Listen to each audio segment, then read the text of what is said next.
सुनैना एक आम सी घरेलू औरत थी। उसकी मियाँ बीवी में बहुत मोहब्बत और चाहत थी। उसके पति नीरज बहुत अच्छी आदत के थे। सुनैना की भी यही कहानी है जो अक्सर औरतों की होती है। शादी के बाद ऊपर तले के 3 बच्चे के साथ घर की जिम्मेदारी और नीरज की कम सैलरी पर गुजर बसर करना सुनैना के लिए बहुत मुश्किल काम था। ऐसी हालत में उसकी तरह और भी बहुत सी औरतें गुजरती होंगी, लेकिन जो किस्सा उसके साथ पेश आया उसने उसकी ज़िंदगी बदलकर रख दी। यह उस समय की बात है जब सुनैना की शादी को 5 साल बीत गए थे। हर बार ऊपर वाले ने सिर्फ बेटियां ही दी। उनकी बेटियों में सिर्फ 1.5 साल का फ़र्क था। वह उन्हें ठीक से संभाल भी नहीं पा रही थी। नीरज का छोटा सा घर था। कम सैलरी के चलते उस घर में ना कोई नौकर चाकर था।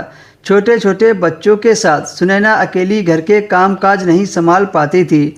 नीरज भी अपने माँ बाप के इकलौते वारिस थे। उनके पिता सुनैना की शादी से चंद साल पहले ही गुजर गए थे और सुनैना की सास तो सुनैना की शादी से 1 साल पहले ही चल बसी थी।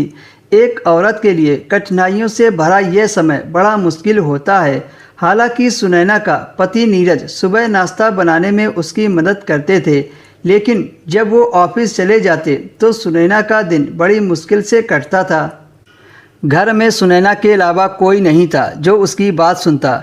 शाम को नीरज घर लौटते तो वो आते ही बच्चों में लग जाते थे और रात का खाना खाते ही वह दोनों अपनी जिम्मेदारियों से इस कदर थक जाते कि लेटते ही सो जाते थे। लेकिन एक दिन नीरज अपने साथ बड़े से उम्र के शख्स को अपने साथ घर ले आए और फिर उससे बोले कि लो मैडम, तुम्हारी समस्या ऊपर वाले ने हल कर दी है। आज से यह नौकर तुम्हारे सारे काम करेगा और बच्चों को भी संभाल लेगा।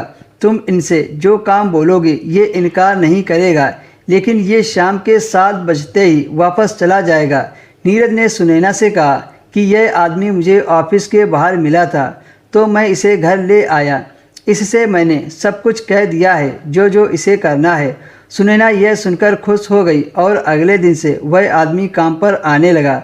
सुनैना घर के सारे काम उसी से करवाने लगी, पर खाना वह खुद बनाती थी।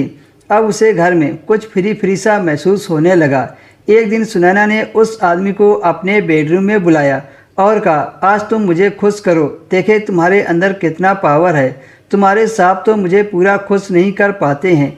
यह सुनकर वह आदमी डर गया और उसने यह काम करने से मना कर दिया। तो सुनैना ने कहा, तुम्हारे साहब ने क्या कहा था, इससे जो काम बोलोगी वो करेगा। अब तुम पीछे क्यों हट रहे हो।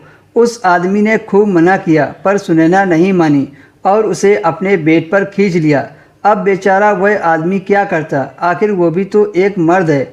सुनैना के कहे मुताबिक वह काम करने लगा।